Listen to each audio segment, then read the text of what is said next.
remote. His remote for his TV.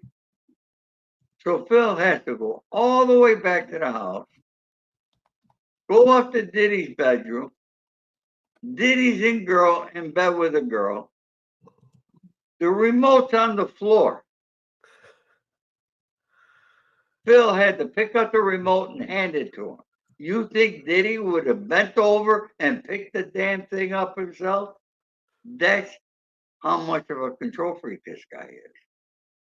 And, most people thought it was an honor to go work for this guy for who he was and everything until they started working for him. And,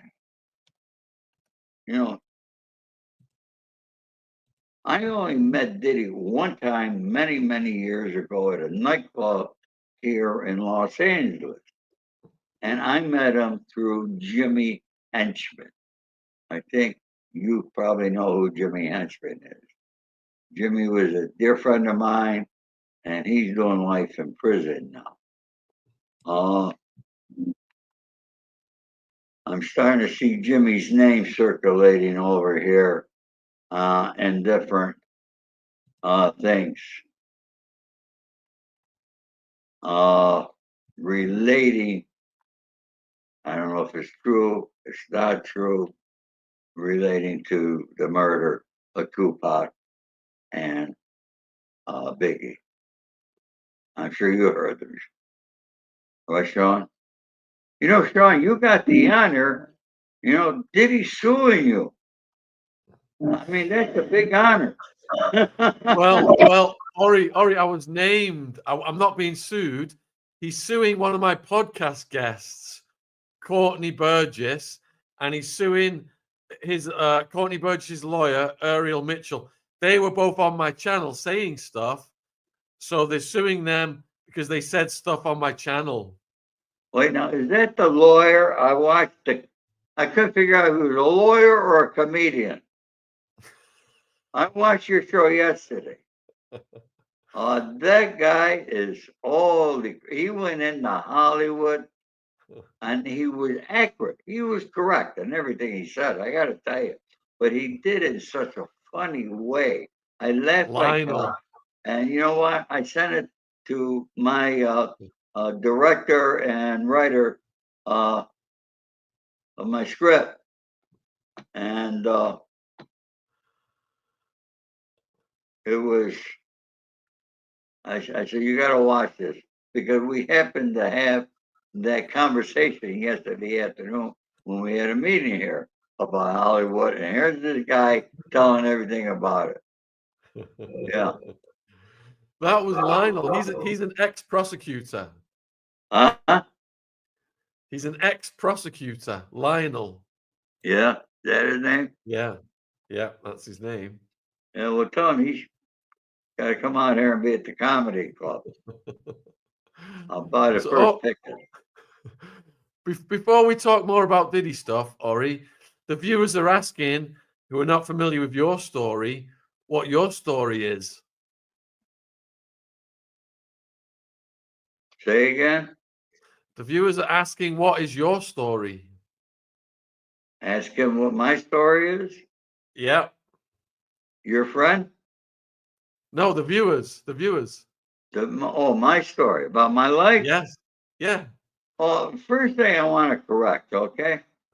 A lot of people calling me the mob boss of Hollywood. Now, I never considered myself the mob boss, okay? Now, everybody's got me associated with Sonny Franchise out of New York, who I knew for close to 50 years.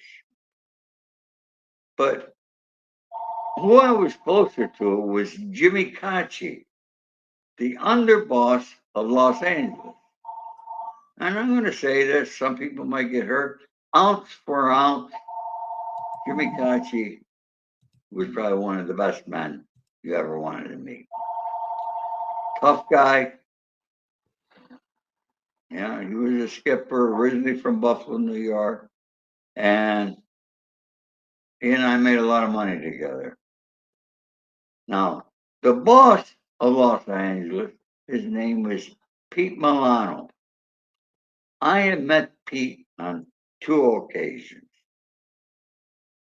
And then there was something else that happened with me and another gentleman at a bar here in Beverly Hills one night. And the individual said something to me. And I used to carry back in those days. And I took 2 bullets out, put them on the bar, and said, "This is all it takes." And he got wind of that and never liked me after that. But what happened was when Jimmy's brother was Bobby Milano, who was married to Keely Smith. Everybody should know Keely Smith. And Bobby's real name was Charlie Kachi. Charlie was dying, and I went down to Palm Springs on a Saturday and saw Charlie, and Keely was there, plus Charlie's girlfriend, Jimmy, his sister, brother-in-law, so forth. And never remember it. I'll never forget him. His sister and brother-in-law came out of the bedroom. They said, "Ori, Charlie like to talk to you." So I went back in the bedroom, big king size. Charlie laying down. I laid down and I held his hand. I said, "Charlie, I know what you're worried about." I said, "Don't worry. I will take care of your brother." And he just tightened his grip on my hand. He says, "Ori, you promise." I said, "I know that's what's bothering you."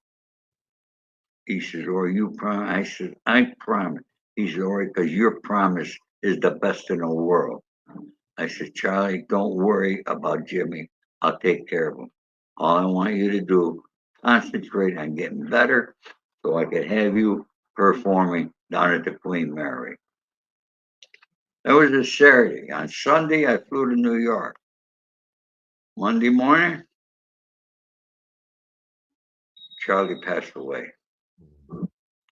They had a service one day down in Palm Springs. And I kept my promise. After the service in Palm Springs, they flew Charlie's body to Buffalo, and that's where the wake funeral was for 4 or 5 days. It was a big, big event. And I drove from New York City to Buffalo. And I was with Jimmy every day from morning to night. But the first thing that Jimmy tells me, he says, "Ori," he says, "you're not going to believe this." He says, "Pete sent 2 guys down to pay his respects to my brother." He said, and they had a message to me that I was to talk to you because everybody thinks that you are the mob boss of Hollywood. And that's how it began. All right. From the boss sticking on the hot. Now, that's the kind of boss he was, right? If he's got think too much about himself, I guess. I don't know. But that's how it began. And it hasn't stopped. But I never considered myself the mob boss. Yes, I did my own thing here. I don't bother nobody. I don't want nobody to bother me. And that's how I did things. So I wanted to correct that situation for everybody. What is the relationship between the Mafia and Hollywood? Huh? What's the What's relationship? People don't understand. It's been a lifelong since the beginning of Hollywood. Okay? You know, everybody wants to say Frank Sinatra, who I know, Dean Martin, who I know, and many others. They are saying, I'm reading some of these things, all right, that these guys were in the mob. What people don't realize, no, they were not in the mob. We owned all the nightclubs back in those days. This is where they sang. That's where they got their beginnings. So they got to know us. Okay? It was a great thing. And so,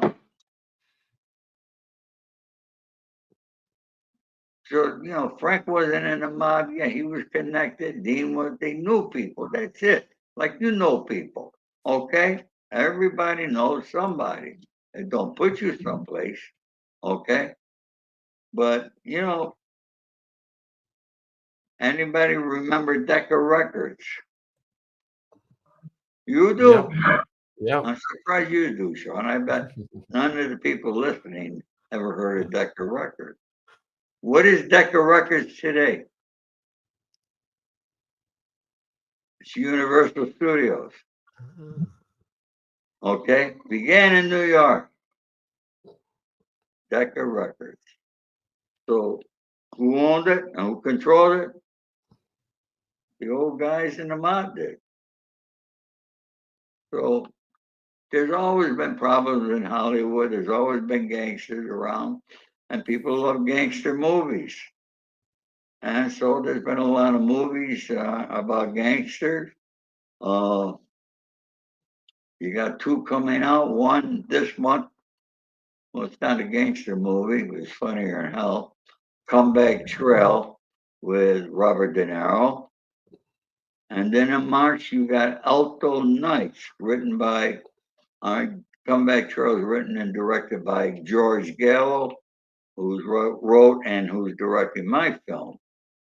And Alto Nights is written by Nick Pileggi, who's a dear friend of mine who wrote Casino and Goodfellas. And Alto Nights is about Frank Costello and Vito Genovese. And De Niro is playing both of them. And you shut this damn phone off. And so that's coming out March 21st. Everybody be able to see that movie. You've got a question, Ori, from Monica. How much of the mob still controls Hollywood today? The mob does not control Hollywood. Okay? They have no control on it, like you think, like people think. Okay? As far as the mob here in California, uh, not much of any presence here anymore. Okay? It's almost all gone. And, the mob has changed since the old days, like the guys. I knew Frank Costello. I knew Carlo Marcello. Uh, people like that there. You're going way back, Meyer Lansky days. And, those were the real days of the mob. Everything after that it's all changed. Everybody's become an informant. And YouTube's full of informants. YouTube with the gangster genre actually was made by the informants. So what are those informants doing? They're training all their listeners how to be an informant. Okay, see, I was in the mob, but I informed. I'm out of it. Okay, I put 100 people in prison. That's what the fuck they're doing. All right. Did the corporations buy the mafia out of Hollywood? No, not nobody bought the mafia out of anything except Las Vegas. All right, Las Vegas was taken over by the corporation. I personally, I don't like Las Vegas nowadays. People love it because they don't know what it was back in the old days. But I started going there in the late 60s.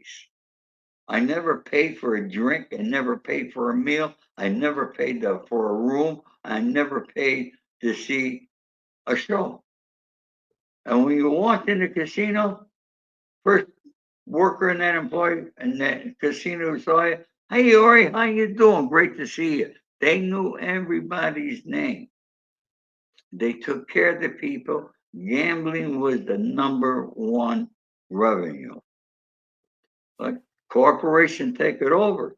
Gambling is no longer the number one revenue. Hotel rooms are. Can't get comped like you did back in those days.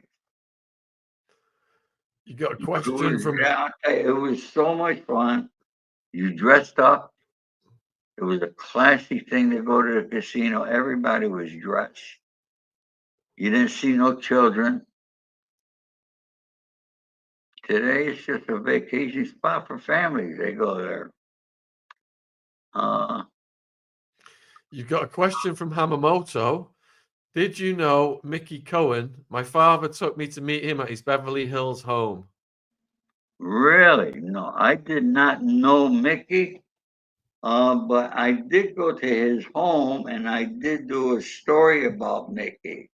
Okay, Mickey was a really tough guy, had a lot of control here in Los Angeles.